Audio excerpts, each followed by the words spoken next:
सभी साथियों को नमस्कार। साथियों, हमारा एक छोटा सा प्रयास बहुत बड़ी क्रांति ला सकता है, समाज में बहुत बड़ा बदलाव भी ला सकता है और हमारे घरों में खुशियां भी ला सकता है। बात करते हैं दिल्ली में गेस्ट टीचर्स के डिमांड्स की। कुछ साथियों का कहना है कि कई साथी रिलीव होकर के घर बैठे हुए, तो सबसे पहले उन रिलीव साथियों की ज्वाइनिंग होनी चाहिए ताकि उनके घरों में भी चूल्हा जले।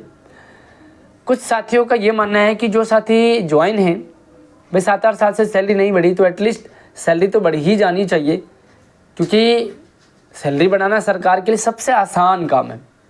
तो कुछ साथियों का मानना है कि सबसे पहले पॉलिसी बननी चाहिए ताकि ये रिलीव और ज्वाइन का ही झंझट ख़त्म हो जाए और एटलीस्ट 60 साल तक जॉब सिक्योरिटी बन जाए। ये तो है गेस्ट टीचर्स की डिमांड। बात करते हैं कि पूरी कैसे होंगी, कौन करेगा और एक गेस्ट टीचर होने के नाते हमारा क्या रोल रहेगा। हम सरकार पर डिपेंड होते हैं, हम नेताओं पर डिपेंड होते हैं, हम संगठनों पर डिपेंड होते हैं, लेकिन हमने अपनी भूमिका नहीं समझी। पहला प्रयास तो गेस्ट टीचर्स ने कर दिया, सरकार बदल गई दिल्ली में और सरकार बदलने में गेस्ट टीचर्स ने बहुत बड़ा जोर लगाया।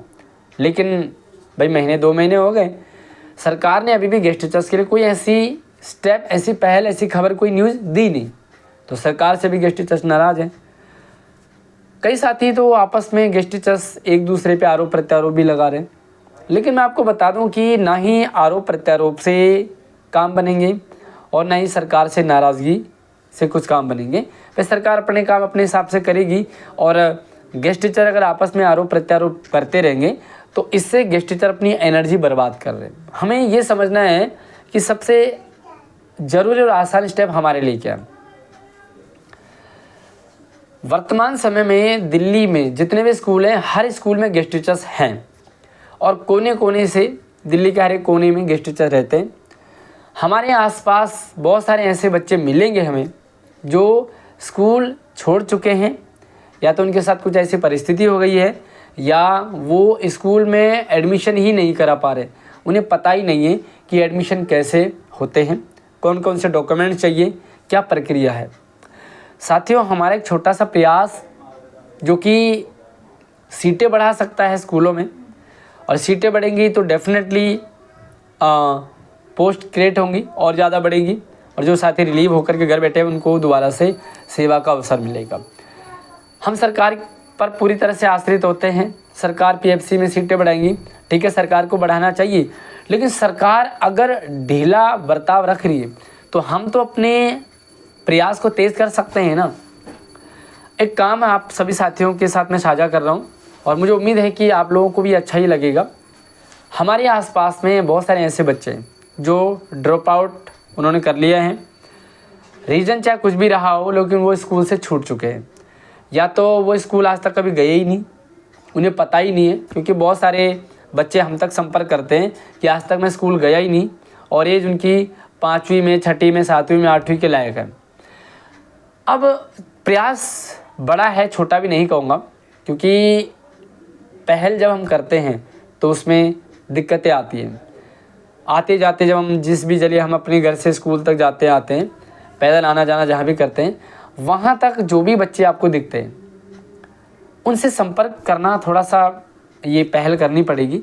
और इन बच्चों को सबसे पहले स्कूलों में एडमिशन कराना हमें चाहिए। एक तो इससे ये फ़ायदा होगा कि जो बच्चा स्कूल नहीं जा रहा है एटलीस्ट वो स्कूल तक पहुंच जाएगा, और सबसे बड़ा फ़ायदा गेस्ट टीचर्स का होगा कि जो साथी रिलीव होकर के घर बैठे हुए हैं उनको स्कूल मिल जाएगा। अगर रिलीव साथी धीरे धीरे स्कूलों में आ जाएंगे तो फिर मांग जो है एक ही रहेगी। जब हमारी अलग अलग मांगें होती है ना तो सरकार उसमें आनाकानी करता है। सरकार उसमें ये कहता है कि भाई तुम्हारी ये वाली मांग मानूं कि ये वाली मानूं कि ये वाली मानूं। हमारे संगठन के प्रतिनिधि, कुछ संगठन इस मांग को ज़्यादा वैल्यू देते हैं, कोई संगठन कहता है कि नहीं सैलरी बढ़वा दो, कोई संगठन कहता है कि पॉलिसी बनवा दो, और किसी का बस रिलीव साथियों की ज्वाइनिंग पर ही फोकस है। अगर सीटें बढ़ेंगी तो रिलीव साथी ज्वाइन हो जाएंगे और फिर एक डिमांड कम हो जाएगी। फिर बात होती है भाई कि सैलरी बढ़वाओ या पॉलिसी बनवाओ। अब सैलरी तो सरकार बढ़ा ही देगी, फिर जोर लगाओ पॉलिसी पर। तो साथियों, इसमें दिक्कत ये आती है कि बच्चों के पास डॉक्यूमेंट्स की कमी होती है।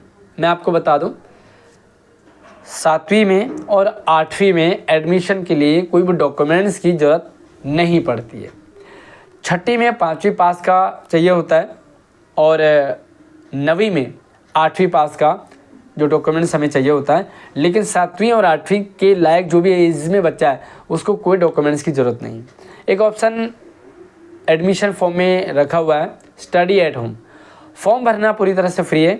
हम बच्चों को मोटिवेट कर सकते हैं। भाई स्कूल में किताबें मिलती है, खाना मिलता है, बहुत सारी चीज़ें, अब तो स्टेशनरी का सामान मिलता है, कॉपी किताब सारे मिल रहे हैं, स्टेशनरी मिलती है, उसमें बहुत सारे पैसे वगैरह भी मिलते हैं। तो आप बच्चों को मोटिवेट कर सकते हैं कि हमें ये फैसिलिटीज़ मिलती है। एटलीस्ट बच्चा स्कूल तो जाएगा, और स्कूल जाएगा तो देखो फ़ायदा है, सीटें बढ़ेंगी। और कोई बच्चा जो है बाहर ऐसा नहीं रहेगा कि जो स्कूल नहीं जा रहा हूँ। आपके गांव वगैरह में भी बहुत सारे ऐसे बच्चे होंगे जो स्कूल पढ़ना तो चाहते हैं, लेकिन वो मतलब पढ़ नहीं पा रहे, या तो स्कूल में उन्हें भेजा नहीं जा रहा। तो आप अगर वो दिल्ली आ पा रहे हैं तो उन्हें भी आप कह सकते हैं। फॉर्म भरने की जिम्मेदारी मेरी रहेगी। ऑनलाइन फॉर्म भरे जा रहे हैं, आप फॉर्म भर सकते हो। लेकिन अगर आप फॉर्म नहीं भर पा रहे हो, या कोई आपको थोड़ा सा, क्योंकि लंबा चौड़ा फॉर्म है, उसमें दिक्कतें आ सकती हैं, तो मैंने वो वीडियो बनाई है वैसे कि कैसे कैसे फॉर्म भरना है। आप जाकर के खुद भी भर सकते हैं। कौन कौन से डॉक्यूमेंट चाहिए उस पर भी मैंने वीडियो बनाया, तो आप वो भी जा करके देख सकते हैं। सबसे मेन चीज़, अगर दिल्ली में कोई भी रेजिडेंस प्रूफ नहीं है तो इसके लिए सबसे आसान जो बन जाता है वो है अकाउंट खुल जाता है। और अकाउंट खोलने के लिए रेंट एग्रीमेंट वगैरह बनवा करके, और आप अपना अगर आपके पास एक प्रूफ मिल जाता है तो फिर उससे आप बहुत सारे आपके प्रूफ खुल जाते हैं। फ़िलहाल अकाउंट खुलवाना सबसे आसान काम है। और किसी भी बैंक में आप अकाउंट खुलवा लेंगे तो ये अकाउंट में जो एड्रेस होता है ना, वो हमारा दिल्ली का रेजिडेंस एड्रेस प्रूफ माना जाता है।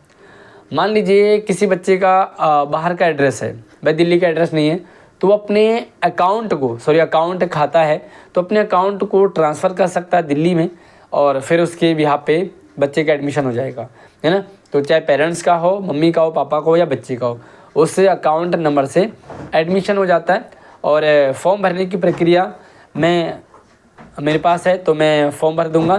ये जिम्मेदारी मेरी रहेगी कि आपके पास जितने भी जो भी बच्चे आ रहे हैं उनकी डिटेल वगैरह मेरे पास शेयर करेंगे और मैं उनका फॉर्म भर दूंगा। तो साथियों, ये छोटा सा प्रयास है, आप सभी साथियों से रिक्वेस्ट है कि समाज में बदलाव के लिए, क्योंकि हम टीचर्स हैं और सिर्फ हम अपना डायरेक्ट फ़ायदा देखें, थोड़ा सा अगर हम इनडायरेक्ट वे में अगर दूसरे का फ़ायदा हो और उसमें हमारा भी हो रहा है, तो ये सबसे अच्छी पहल होगी। बच्चा अगर स्कूल में आ रहा है तो वो कहीं ना कहीं हमारे गेस्ट टीचर साथियों को स्कूल में दोबारा बुलाने के लिए वो एक योग्य है, पात्र है। तो आप इस पहल में योगदान ज़रूर देंगे। सिर्फ रिलीव साथी ही नहीं, बल्कि जो साथी ज्वाइन हैं उनका बड़ा रोल है, क्योंकि आपके स्कूलों में जो बच्चे आ रहे हैं, आप उनसे कह सकते हो कि आपके आसपास में क्या कोई ऐसा बच्चा है जो स्कूल नहीं आ रहा, जो स्कूल छोड़ चुका है, आप उनका एडमिशन करा दीजिए, ठीक है। बाकी एड्रेस प्रूफ के लिए मैंने बता दिया। और कोई भी एकेडमिक डॉक्यूमेंट नहीं तो स्टडी एट होम वाला ऑप्शन आप चूज़ कर सकते हो और एडमिशन ले सकते हैं। साथियों, वीडियो को शेयर कर दो, हर एक गेस्ट टीचर्स तक पहुँच जाए। रिलीव साथी बार बार लीफों को दोष ना दें, प्रयास हमारा भी होना चाहिए, और हम अपने लिए कितना प्रयास कर पा रहे हैं ये बहुत बड़ा एक सवाल है। सिर्फ हम दूसरों को दोष दें, हम लीफों को दोष दें, हम सरकार को दोष दें, अपने गेस्ट टीचर्स के संगठनों को, नेताओं को दोष दें, तो इससे काम नहीं बनेगा। हम अपने लिए कितने प्रयास कर पा रहे हैं ये मायने रखता है। तो समाज में एक बदलाव भी आएगा, समाज के लिए अच्छा भी है कि सारे बच्चे स्कूल आएंगे और हमारे गेस्ट टीचर्स जो रिलीव है उनकी ज्वाइनिंग हो जाएगी। बाकी कोई और सजेशन सुझाव हो तो आप कमेंट में ज़रूर रख सकते हैं। चैनल को सब्सक्राइब कीजिएगा, यहाँ पर आपको एजुकेशनल अपडेट मिलती रहती है। गेस्ट टीचर्स से रिलेटेड जो भी सूचना अपडेट है, अगर आप वो चाह रहे हैं तो मैंने लिंक वीडियो के डिस्क्रिप्शन में डाला है, आप जाकर के ज्वाइन कर सकते हैं। अगली वीडियो में तब तक आप अपना ख्याल रखिए, लेकिन इस वीडियो को आप ज़्यादा से ज़्यादा शेयरिंग ज़रूर करेंगे। धन्यवाद।